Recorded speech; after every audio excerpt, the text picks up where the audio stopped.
So நம்ம அந்த மரணத்தை குறித்து நம்ம தியானிக்கும் போது அவருக்கு அந்த அரெஸ்ட் பண்ண பிறகு நடந்த எல்லா விஷயமும் பார்த்தீங்க அப்படின்னா வசனத்தில் எப்படி சொல்லப்பட்டிருக்குன்னா அது ஒரு விபரீதம். அவருக்கு நடந்தது எல்லாமே விபரீதம்.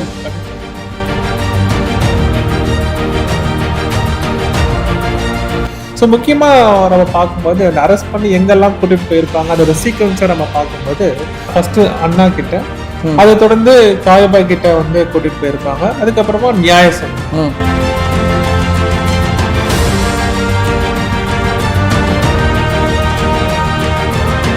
அதுக்கப்புறமா எங்க அழைத்து கொண்டு போயிருப்பாங்க அப்படின்னா பிலாத்து, அப்புறமா ஏறது, திரும்பவும் பிலாத்துக்கிட்டே கூட்டிட்டு வந்து அங்க ஒரு ஜட்ஜ் பண்ணுவாங்க.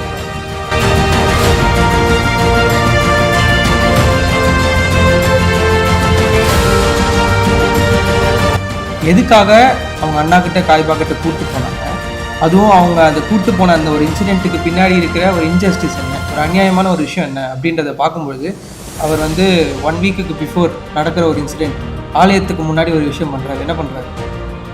சாட்டையெல்லாம் அடித்து காசுக்காரர் உட்காந்து எல்லாருமே வந்து இது பண்ணுறாருன்னு சொல்லிட்டு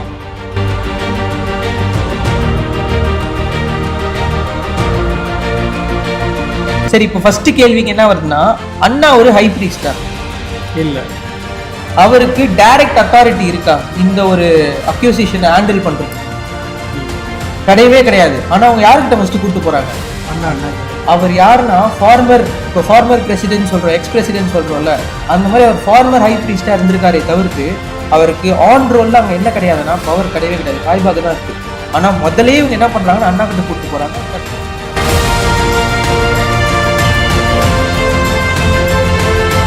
காய்பா வந்து என்ன பண்ணுறாருன்னா, ஒரு குற்றச்சாட்டு அவர்கிட்ட ஏதாவது கண்டுபிடிக்க முடியுமா அப்படின்ட்டு ட்ரை பண்ணும்போது அநேக பொய் சாட்சிகள் கொண்டு வராரு அப்படின்னு சொல்லி.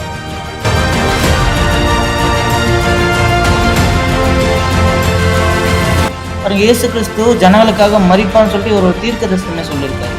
ஜனங்கள் எல்லாரும் கெட்டு போகாதபடிக்கு ஒரே மனுஷன் ஜனங்களுக்காக மரிப்பது நமக்கு நலமா இருக்கும் என்று நீங்கள் சிந்தியாமல் இருக்கிறீர்கள் என்றான். பாருங்க, இவ்வளவு பெரிய ஒரு தீர்க்க தரிசனம் பாருங்க, எந்த அளவுக்கு கிளியரா அந்த தீர்க்க தரிசனம் சொல்லியிருக்காரு.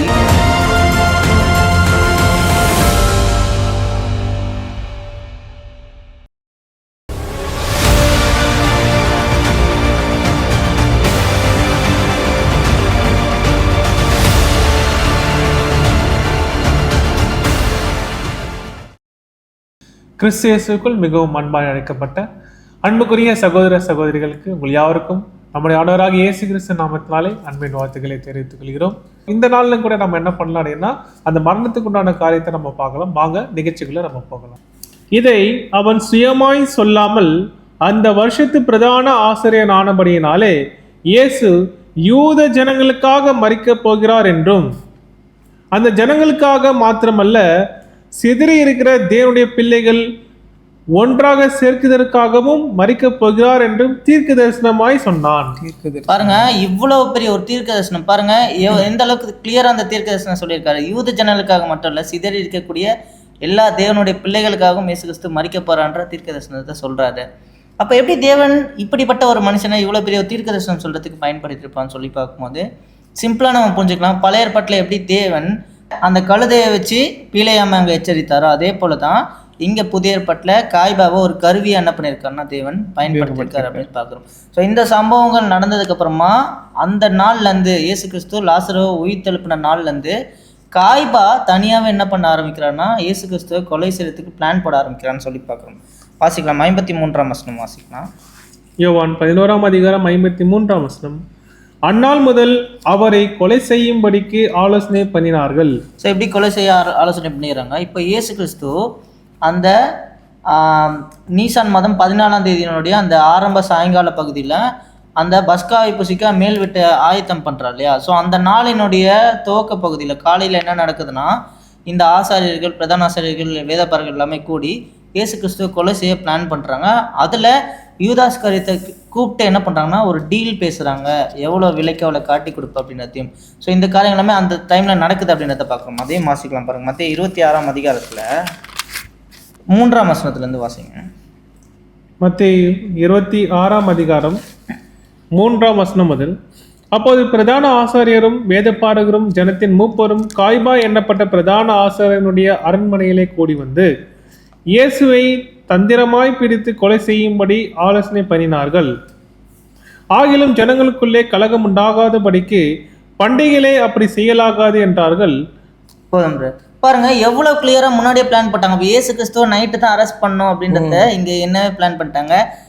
ஏன்னா அந்த நாள் வந்து ஒரு பண்டிகை நாள், எல்லா ஜனங்களுமே வந்து என்ன பண்ணியிருப்பாங்கன்னா இருப்பாங்க. அதனால பண்டிகையில இதை பண்ணவே கூடாது, ஜனங்கள் முன்னாடி பண்ணவே கூடாது. ஏன்னா கொஞ்ச நேரத்துக்கு முன்னாடி இயேசு கிறிஸ்துவ ஜனங்கள் என்னன்னு சொல்லியிருந்தாங்கன்னா ராஜா ராஜா அப்படின்னு சொல்லியிருந்தாங்க. அந்த டைம்ல இப்போ இயேசு கிறிஸ்துவ அரெஸ்ட் பண்ணிட்டோம்னா பெரிய கலகம் பிரச்சனை உண்டாயிடும்ன்றதுனால எவ்வளவு தந்திரமா நைட் டைம்ல தான் அரெஸ்ட் பண்ணதை பிளான் பண்ணியிருக்காங்க அப்படின்னு சொல்லி பாருங்க. ஸோ இந்த டைம்ல தான் இப்போ யாரை கூப்பிட்றாங்கன்னா யூதாஸ் காரியத்தை கூப்பிட்றாங்க அப்படின்னு சொல்லி பார்க்கணும். பாருங்க அதுலயே 14ஆம் வசனம் 15ஆம் வசனம் மாட்டீங்க. மத்திய 26ஆம் அதிகாரம் 14ஆம் வசனம். அப்போது 12 ஒருவனாகிய யூதாஸ் காரியத்து என்பவன் பிரதான ஆசாரியனிடத்துக்கு போய், நான் அவரை உங்களுக்கு காட்டி கொடுக்கிறேன், நீங்கள் எனக்கு என்ன கொடுக்கிறீர்கள் என்றான். அவர்கள் அவனுக்கு 30 வெள்ளிக்காசை கொடுக்க உடன்பட்டார்கள். ஸோ இப்படி யூதாஸ் காரியத்து அந்த பந்தியில், அந்த ராபோஜன பந்தியில் உட்காரத்துக்கு முன்னாடியே என்ன பண்ணுறாரு, இயேசு கிறிஸ்துவை 30 வெள்ளிக்காசு காட்டி கொடுக்கறதுக்கு பிரதான ஆசாரியர்கிட்ட டீல் பேசிட்டு வந்துடுறாரு அப்படின்னு சொல்லி பார்க்குறோம்.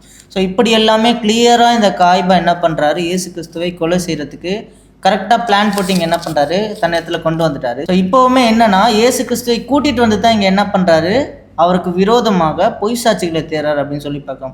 பாருங்க இயேசு கிறிஸ்துக்கு விரோதமாக அங்கே யூதாஸ் காரியத்து சாட்சி கொடுத்தும் அந்த சாட்சி என்ன பண்ணலன்னா அவர் கொலை செய்கிற அளவுக்கு என்ன பண்ணலன்னா அது ஏற்றதா இல்லை. அதனால என்ன பண்ணுறாரு, இந்த காய்பா அநேக பொய் சாட்சிகளை செட் பண்ணுறாரு அப்படின்னு சொல்லி பார்க்கணும். அதை வாசிக்கலாம் பாருங்க.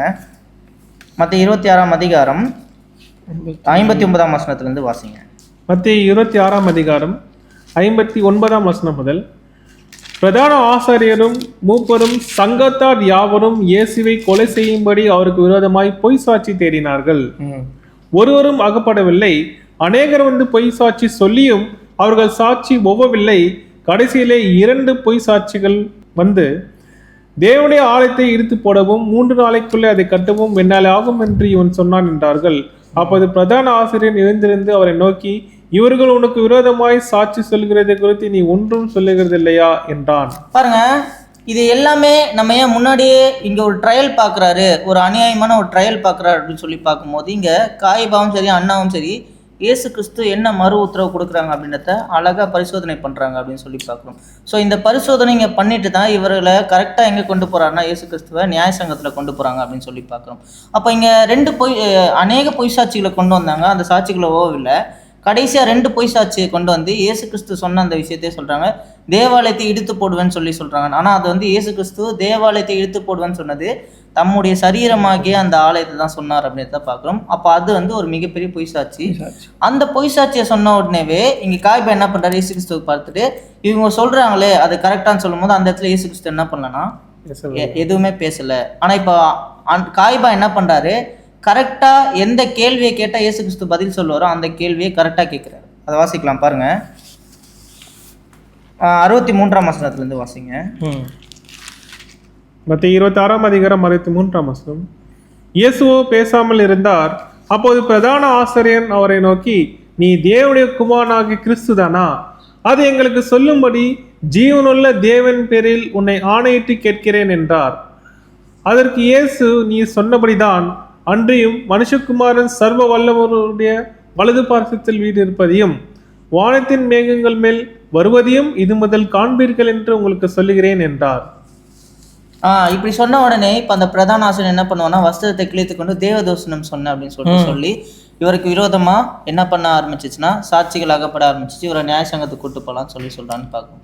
அப்போ இங்க பாருங்க இயேசு கிறிஸ்து சொன்ன பதில் வந்து நியாயமான பதில். அதுல எதுவுமே என்ன பண்ணலன்னா இது தேவதூஷணமே பேசல சொல்லலை அப்படின்னு சொல்லி பார்க்கணும். அப்போ தேவதூஷணமே இல்லாத ஒரு விஷயத்த தேவதூஷணம் சொல்லி அவர் என்ன பண்றாருன்னா இப்போ கரெக்டா இப்போ அண்ணாக்கும் காய்பாவுக்கும் இயேசு கிறிஸ்து எந்த கேள்வி கேட்டா என்ன பதில் சொல்லுவார் அப்படின்றத தெரிஞ்சிச்சு. ஆனா இது உண்மையிலேயே பிரதர் நம்ம பார்த்தோம்னா அவங்க ஒரு ட்ரையலை கண்டக்ட் பண்ணிட்டாங்க. இப்போ என்ன நடக்குது அப்படின்னா சட்டப்படியான விசாரணையை ராத்திரியில் பண்ண முடியாது. எப்படி இருந்தாலும் அவங்க என்ன பண்ணி ஆகணும்னா காலையில் அந்த விசாரணைக்கு கூப்பிட்டு போகணும். சரிங்களா? அங்கே இருக்கிற ரூலர்கிட்ட அங்கே இருக்கிற ராஜாக்கள்கிட்ட இதை கூப்பிட்டு போகிறாங்க. ஆனால் அதுக்கு முன்னாடி இது எப்படி இருக்குன்னா இவங்க ஒத்திகை பார்த்துட்டாங்க. எந்த கேள்வியை கேட்டால் இயேசு கிறிஸ்து என்ன பதில் சொல்கிறாருன்றது அவங்களுக்கு தெரியும். இதே பதில தான் அவர் சொல்ல போகிறாருன்றது அவங்களுக்கு தெரியும். இதை அவங்க ப்ரிப்பேர் பண்ணி தெளிவாயிட்டதுனால இதுக்கப்புறம் அவங்க பண்ணுற விஷயமே பார்த்தீங்கன்னா பயங்கர பிளான்டாக தான் இருக்கும். ஏன்னா மார்னிங் பார்த்தீங்கன்னா அவங்க எடுத்துகிட்டு போய் வைக்கும் பொழுதும் இதே இன்சிடென்ட் நடக்கிறத நம்ம அடுத்து பார்க்க முடியும். ஆமாம், நியாய சங்கத்திலுமே இதே மாதிரி ஒரு கேள்வி கேட்குறாங்க. இப்போ நியாய சங்கத்தில் எடுக்கக்கூடிய அந்த விசாரணை தான் அங்கே கரெக்டான விசாரணையாக இருந்திருக்கணும். அந்த விசாரணை இவர்கள் என்ன பண்ணிட்டாங்கன்னா முன்னாடியே பண்ணிட்டாங்க.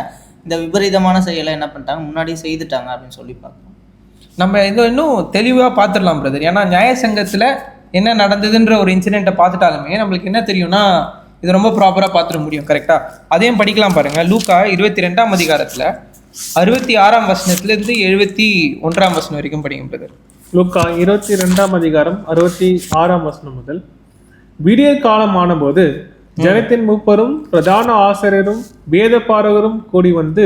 பார்த்தீங்களா, இங்கே தான் என்ன ஒரு விஷயம் நடக்குதுன்னா ஆக்சுவலான ஒரு அஃபீஷியல் கூடுகையை அவங்க வந்து அங்கே ஸ்டார்ட் பண்ணுறாங்கன்றதை பார்க்குறோம். கூடி வந்து தங்கள் ஆலோசனை சங்கத்தில் அவரை கொண்டு வந்து நிறுத்தி, நீ கிறிஸ்துவா, அது எங்களுக்கு சொல் என்றார்கள். அதற்கு அவர், நான் உங்களுக்கு சொன்னாலும் நம்ப மாட்டீர்கள், நான் உங்களிடத்தில் வினாவினாலும் எனக்கு மாறுதரம் சொல்ல மாட்டீர்கள், என்னை விடுதலை பண்ணவும் மாட்டீர்கள்.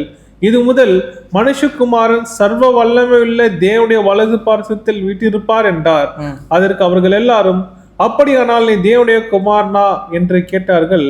அதற்கு அவர், நீங்கள் சொல்லுகிறபடியே நான் அவர்தான் என்றார். பார்த்தீங்களா, இங்கே என்ன ரொம்ப தெளிவாக இருக்குன்னா ஆல்ரெடி அவங்க நிறைய கேள்வி கேட்டுட்டாங்க, நிறையா டெஸ்டிமனிஸ் எடுத்துகிட்டு வந்து வைக்கிறாங்க, அவர் மேலே நிறையா பொய்ப்பழிகள் எடுத்துகிட்டு வந்து வைக்கிறாங்க. எதுவுமே ஆனால் அவங்களுக்கே கேட்கறதுக்கு எப்படி இல்லைன்னா ஒரு பழி மாதிரியே தெரியல.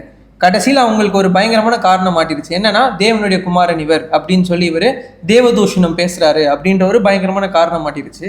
இங்கே வந்ததுக்கப்புறமா மற்ற விஷயம்லாம் அவங்க பேசலை. டைரெக்டாக அவங்க எந்த கேள்வியை எடுத்து வச்சுட்டாங்கன்னா நீங்கள் தேவனுடைய குமாரனா அப்படின்னு டைரெக்டாக கேட்டுட்டு இதுதான் தேவதூஷணம் பேசிட்டாரு அப்படின்ற ஒரு விஷயம் அவங்க பிடிக்கிறாங்க அப்படின்றத பார்க்கலாம். அப்போது இதுதான். ஆனால் நீங்கள் எந்த ஒரு கோர்ட்டில் எடுத்துக்கிட்டாலுமே, எந்த ஒரு நியாய சங்கத்தில் எடுத்துக்கிட்டாலுமே ட்ரையல்ஸ்ன்னு சொல்லுவாங்க. அவங்களுக்கு பேசுறதுக்கு வாய்ப்பு இருக்கும், நிறைய கேள்விகள் போவாங்க. இந்த கேள்விகள் கேட்குற ஒரு விஷயமே வந்து இங்கே இருக்காது. ஒரே கேள்வியோட பதிலை வச்சு இந்த பதில் தான் எல்லாத்துக்கும் பதில்னு சொல்லி இவரை குற்றவாளியும் ஆக்கி அங்கே தான் பழியும் உருவாக்கி எதுவுமே இடத்துல இந்த ஒரு கேள்வியை கேட்டு அவங்க இதுக்கு தான் அவர் மறு உத்தரவு சொல்றாரு. கரெக்ட். ஸோ எந்த விஷயத்துக்கு அவர் மறு உத்தரவு சொல்றாரு அந்த ஒரு கேள்வியும் அவங்க பிளான் பண்ணி கேட்கறாங்க. அதுக்கு முன்னாடி நியாய பிரமாணத்திலே எப்படி இருக்கும்னா ஒரு விஷயத்தை விசாரிக்கும் பொழுது 2-3 சாட்சிகள் இருந்தா தான் அங்க என்ன பண்ணோம்னா சரியான விசாரணை போகும் அப்படின்னு சொல்லி பார்க்கணும். ஆனா நம்ம அவர்கள் தரப்புலயும் சாட்சிகள் இருக்கணும், கேட்டிருக்கணும்.